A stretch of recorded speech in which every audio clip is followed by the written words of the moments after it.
Radio Sucesos 101.7 FM presenta su noticiero Sucesos con Milton Pérez y Verónica Larrea. Un periodismo libre para una democracia plena. Los hechos y las opiniones de los sucesos que marcan nuestro tiempo.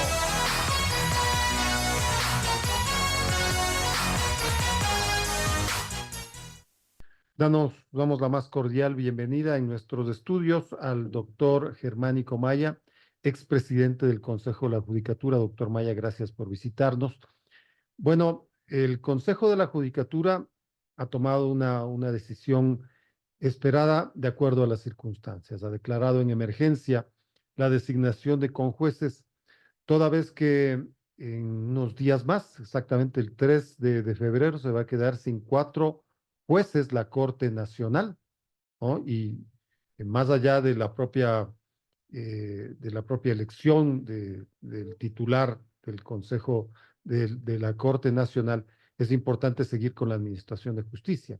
De ahí que ha dispuesto el Consejo de la Judicatura que en estos días, en 3 días, ya van 2, la Dirección de Talento Humano va a elaborar el procedimiento para la elección inmediata de estos conjueces. ¿Cómo ve la medida, doctor Maya? Bienvenido. Muchas gracias, muy buenos días, Edgar. Gracias a toda la ciudadanía por escuchar y a este prestigioso canal por permitirme expresar. Debo decir que no puede quedar en acefalía el servicio judicial.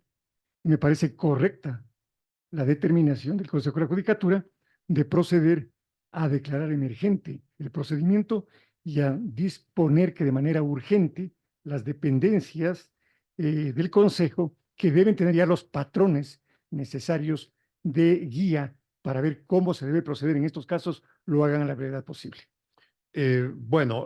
Muchas personas quieren ver en esto, doctor Maya, y ahí su experticia y su conocimiento, quieren ver en esto la posibilidad de que estos conjueces puedan integrarse a la selección del titular de la Corte Nacional. Como usted ve, y eso vamos a hablar de inmediato, la situación se mantiene. Hay un compás de espera entre el 26 de enero, por decisión propia de los jueces, entre el 26 de enero y el 2 de febrero para elegir al presidente o presidenta de la Corte Nacional, pero eso no sucede hasta ahora. ¿Pueden votar los conjueces que van a ser designados? No, categóricamente no, porque dice que solamente la ley, el Código Orgánico de la Función Judicial, los instructivos que se han dictado y resoluciones al respecto, establecen en forma unánime el hecho de que solamente los jueces titulares son los que tienen el derecho y la obligación de depositar su voto en favor de la autoridad que crean pertinente para que sea la que dirija la Corte Nacional. Estamos hablando entonces de 15 personas, de 15 jueces, nada más. No pueden haber más, desgraciadamente, porque no hay los jueces para completar el número de 21 que se exige de conformidad con la ley. Ahora sí vamos al tema de la elección del titular de la Corte Nacional. Usted vio lo sucedido el día viernes. El doctor Iván Saquicel, actual presidente de la Corte, tuvo 9 votos. La doctora Daniela Camacho obtuvo 6 votos. No se ha reinstalado esta sesión. La presidenta subrogante de la Corte Nacional no ha señalado cuándo va a hacerlo o si va a hacerlo. ¿Cómo ve usted la situación? A ver, el 26 terminó ya el periodo del doctor Saquicel. Ya no es presidente. Él es expresidente de la Corte. Y lo es tanto que llamó a elecciones para nombrar a su sucesor, entre los que podría ser él mismo en el evento de que se decida su reelección. Pero él ayer decía que su acción de personal como presidente de la Corte Nacional fenece el 5 de febrero. La acción de personal no puede estar por encima de la norma, de la ley.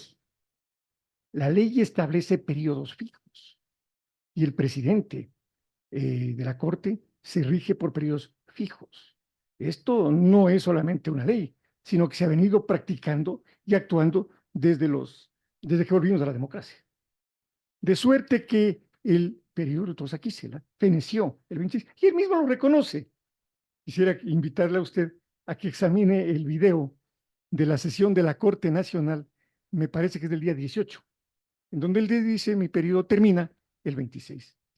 En efecto, pues, no podemos hacer más. Está actualmente sin presidente la Corte Nacional. En acefalía. Sin presidente titular, bueno, está la subrogante mientras tanto, ¿no? Ella entonces tendrá que hacerse cargo de la Corte Nacional, de la presidencia de la Corte Nacional en función de lo que está sucediendo, es decir, dentro de este periodo que es el 2 de febrero, en donde eventualmente podría reanudarse esta sesión del viernes. Tiene que reanudarse y procederse, de acuerdo a lo que dice el artículo 208 del Código Orgánico de la Función Judicial, y dando cumplimiento a una resolución que nadie la cita, pero que está en plena vigencia, que es la resolución de 31 de diciembre del 2008, que establece con claridad cómo debe procederse cuando un caso como este se da. Esto es, debe reemplazarse al presidente por aquel juez o jueza, dice, de más antigua posesión. Y en este caso, a quien le corresponde, en este caso, repito, a la doctora Daniela Camacho Herold. Que también está participando en esta elección. Sí, curiosamente es la finalista. Pero ¿esa es una casualidad? ¿O eso tiene que ver dentro de un eventual encargo del mando? No, porque, repito, ella es la más antigua. Es la mejor puntuada, inclusive, en el concurso del 2018, me parece. Y toda vez que ella es funcionaria de la Corte Nacional desde el año 2012, por periodos de posesión y de vigencia en su gestión en forma permanente, es a quien le corresponde asumir la presidencia de la Corte Nacional. Más allá de lo que usted señala, doctor Maya, el presidente Iván Saquicela, él está haciendo una serie de planteamientos, él está dando una serie de entrevistas, donde incluso está señalando que él tiene que ser prorrogado, ¿no? Hasta que legalmente sea reemplazado. Y cuando habla de que legalmente sea reemplazado, es decir, cuando los titulares, los jueces titulares elijan al nuevo presidente de la Corte Nacional. Esto significa que esto puede tomar no solamente días, semanas, incluso meses. A ver, empecemos, como se dice, por el comienzo. Sí. Si él ya dejó de ser presidente de la Corte el 26 de enero, ya no cabe pues una prórroga. O sea, se prorroga a quien esté en funciones. Pero si él mismo reconoció que feneció su periodo el 26 de enero, ya no puede ser prorrogada. Lo que cabría en todo caso es que gane una elección y sea reelegido, que es una cosa absolutamente diferente. Él ¿No es está cierto? haciendo alusión al artículo 133 de la Ley Orgánica de la Función Judicial, que habla de la prórroga en funciones, que dice que los jueces y conjueces, aunque hubiesen cesado en el puesto, continuarán desempeñándolo hasta ser legalmente reemplazados, salvo los casos expresamente señalados por la ley. Claro, se refiere exactamente a la vigencia de su periodo. Tiene que ver esto con el Bate. presidente de la Corte Nacional. Pues es absolutamente diferente, es una dignidad la del presidente. Y ellos eligen por periodos en forma clara. No se establece en la ley que cuando eso ocurre el presidente podrá ser prorrogado en sus funciones. Se establece lo contrario, que cuando no se elige, se tiene que designar aquel juez más antiguo, de más antigua nominación y de más tiempo de servicio, como es el caso este de la doctora Camacho. Yo lo que a mí me molesta por haber sido funcionario público también y me causa estupores. ¿Por qué hay que aferrarse a los cargos, Edgar? ¿Por qué Saquicela se está aferrando al cargo. está aferrándose de una manera, eh, no quiero ser peyorativo en la adjetivización que merece su actuación, pero mire, toda la ciudadanía mira que los últimos tiempos de la justicia no han sido pues los mejores. Entonces, si es que yo no he hecho una gestión que le ha podido poner a la Corte Nacional en el lugar que se merece, si ha estado sujeta a escándalos, inclusive hasta reuniones clandestinas con el expresidente. Usted alude a esta reunión que se llevó a cabo más o menos hace un año Claro, en la casa del señor Vigilio Saquicela, claro, expresidente de claro. la legislatura. Todo esto tiende a pensar que no han sido pues los mejores años para la justicia, ni que la justicia, pese a los grandes méritos de Rodolfo Saquicela, es la persona que debe representar o seguir representándola a la Corte Nacional. Demos paso a quien ha hecho una carrera brillante desde fiscal, funcionaria judicial, jueza, ahora distinguida presidenta, me parece, de la Sala de lo Penal de la Corte Nacional, que también guíe los pasos de la Corte Nacional de Justicia. Vea, es hora de dar paso a la mujer, hay que decirlo con claridad, que tiene los méritos suficientes para reenrumbar a la justicia ecuatoriana. Este es un tema entonces de género, de alternabilidad de género. Bueno, la Constitución así lo establece además, ¿no? Que hay que dar paso Pero claro, a la alternativa de género. el que será doctor cambio. Taquisela es presidente, la subrogante es una juez, Así es, es una jueza. es la subrogante, pero no es la presidenta. La presidenta le corresponde ahora a una mujer. Antes estuvo la doctora Paulina Aguirre. Así es, Le precedió a la doctora Aguirre, me parece que era el doctor Ramírez, si no me equivoco. efectivamente. Luego vino el doctor Saquicela, pues ahora le corresponde a una mujer. La presidencia de la doctora Aguirre también fue, a mi criterio, una muy buena presidencia. Y vea que la gestión de la mujer ha sido muy eficiente en los ámbitos de la administración pública que le ha tocado actuar. Por ejemplo, y ahí está el caso de la doctora Diana Salazar frente a la, a La la, Fiscalía de a la la Fiscalía de la Nación. ¿Qué tiene que ver la labor de la doctora Salazar con quienes le precedieron a ella en tales funciones? Entonces, demos paso, refresquemos el sistema judicial, presentemos unas nuevas caras, menos discursos, más acción y más servicio a la ciudadanía. Es lo que necesitamos. 7 de la mañana con 35 minutos en Noticiero Sucesos, el doctor Germánico Maya, expresidente del Consejo Nacional de la Judicatura. Apelo a su docta experiencia. ¿Quién hace respetar todo este tipo de criterios que usted aquí ha mencionado? ¿Quién está o qué ente está por encima del Consejo Nacional de la Judicatura? Digamos, de la De la Corte Corte Nacional. Nacional. Espera, realmente la Corte Nacional es quien debe dilucidar este tema. No caben consultitas ni al Consejo de la Judicatura y peor a la Procuraduría de la Nación. Se ha hecho una, pues, ¿no? Al Es parecer. absurdo, porque el llamado a interpretar, a solucionar conflictos legales es la Corte Nacional. No estamos frente a un tema administrativo para consultarle al Procurador General de la Nación. Vergonzoso que la Corte Nacional no pueda tomar una decisión, siendo que se entiende, en ella están pues las mentes más brillantes de lo judicial. ¿Y ¿no? la respuesta del procurador podría ser vinculante en este caso? No es vinculante, pues, porque las respuestas de los jueces no es, puede ser vinculante para el ciudadano en común, para el administrador de una empresa pública. Pero así dice la ley en forma textual, me parece que es el 13 de la ley de la Procuraduría General del Estado, no es vinculante para jueces y jueces. En lo administrativo y en lo que tiene que ver Lo judicial. con dictar sentencias, por ejemplo. Claro, no puede, pues, no puede imponer su criterio. Porque eso significaría que es el juez supremo, pues. Entonces estaríamos nosotros debajo de la Procuraduría. Pero podría emitir una opinión, nada más. Puede emitir una opinión, repito, no es vinculante, pero sí vergonzosa, que los jueces de la Corte Nacional no puedan, repito, tomar decisiones interpretativas o aplicación de ley. Porque aquí no cabe cambiar el texto de la ley, no cabe tergiversar los términos de una resolución dictada por la propia Corte Nacional. ¿La Corte Constitucional podría intervenir? No es un tema de constitucionalidad. Yo no creo que sea materia constitucional un tema de esta naturaleza. Es de mera legalidad. Y sería pasar el tiempo. Les corresponde entonces a los 15 jueces, ¿no? Exactamente. Jueces y juezas. Así de claro. Así de claro. Y yo creo que todos lo tienen en claro.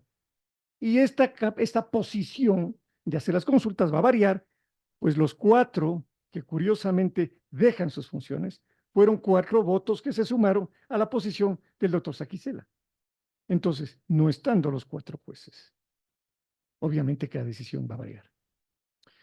Doctor Maya, ¿cómo vio usted esa decisión, me parece que fue tomada el 18 de enero, de que el nuevo presidente o presidenta de la Corte Nacional tenía que tener los votos de 4 jueces que ya se van? Imposible.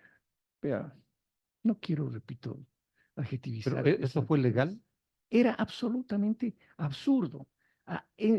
Si bien es verdad, estos jueces, a ver, quiero replantear la exposición. ¿Por qué se adelantan las elecciones? ¿Por qué se querían hacer antes del 26 que financiaron? Porque el candidato que contaba con esos votos quería que participen de la elección, pues sumaban a su votación, ¿no es cierto? Claro. Entonces, anticipó, desgraciadamente para él. Llegó el día 26, el día que fenecía su periodo, y no contó con esos votos. Es decir, no fueron suficientes, mejor dicho.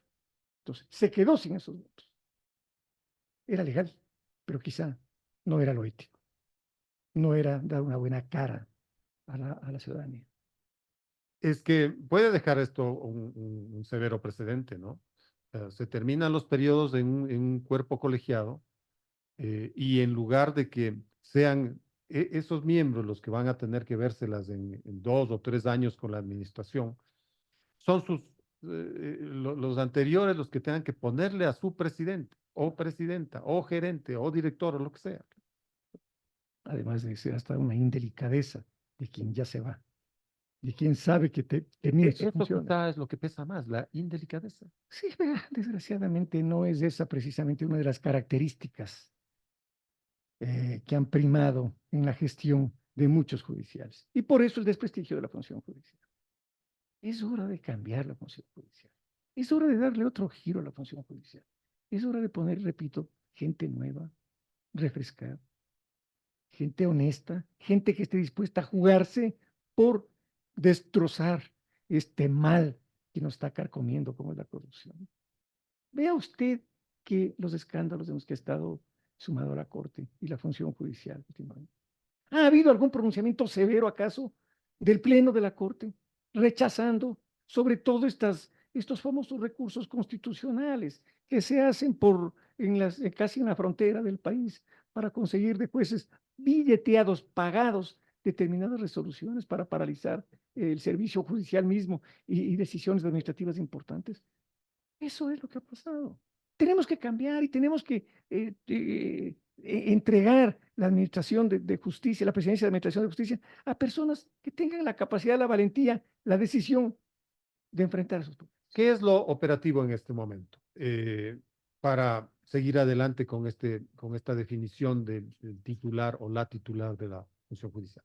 Dados los hechos, simple y llanamente, convocar a la próxima sesión, 3 de febrero me parece, talento humano, el departamento de personal debe presentar las carpetas de los jueces más antiguos y a esa jueza más antigua encargarle la presidencia y nombrarle presidente de la Corte Nacional de Justicia. ¿Encargar o Designar. investirla como Designar. presidenta?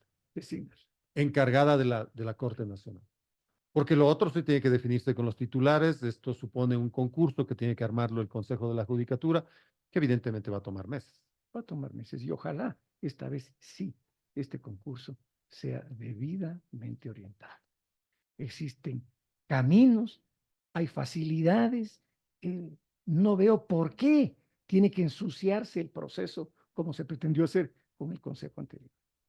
Entiendo que el presidente ahora el presidente del Consejo de la Judicatura tiene la decisión de hacer un proceso limpio y hay que colaborar todos con que se llegue a terminar y a nombrar verdaderamente a quien se merezca estar en esas funciones.